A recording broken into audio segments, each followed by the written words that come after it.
Hello everyone. ఈరోజు నేనైతే నాకు నచ్చిన స్టైల్‌లో మా మమ్మీని వెజ్ పులావ్ అండ్ అలానే చికెన్ కర్రీ చేయమని అడిగాను. ఇలా అడిగానో లేదో నేను ఫ్రెష్ అయ్యి వచ్చేసరికి చాలా ఫాస్ట్‌గా, క్విక్‌గా అయితే చేసేసింది మా మమ్మీ. కాల్ చేసి "అడిగావు కదమ్మా రైస్ అండ్ రసం పెట్టాను వేడివేడిగా తినిపిస్తాను రా" అంటే అమ్మ చేత్తో ఏది తిన్నా అమృతంలా ఉంటుంది కదా అని వెళ్ళాను. తీరా వెళ్ళిన తర్వాత షాక్‌లో ఉండిపోయాను నిజంగా.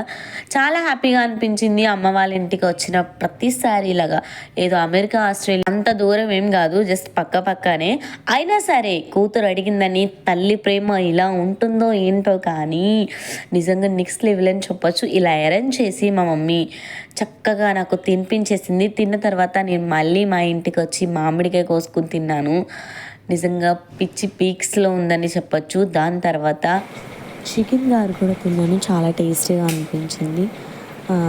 చికెన్ పకోడీ కూడా తప్పించుకున్నాము. నేను వీడియో షూట్ చేసేలోపే మా పిల్లలు తినేసారు.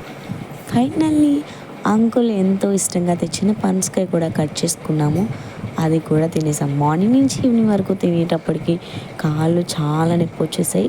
సీజనల్ ఫ్రూట్ కదా, ఎంతైనా సీజన్లో దొరికే ఫ్రూట్స్ అన్నీ కూడా మీరు కూడా ఎంజాయ్ చేస్తూ తినండి. వీడియో నచ్చితే చివరిలో లైక్ చేయండి. Thank you so much for watching.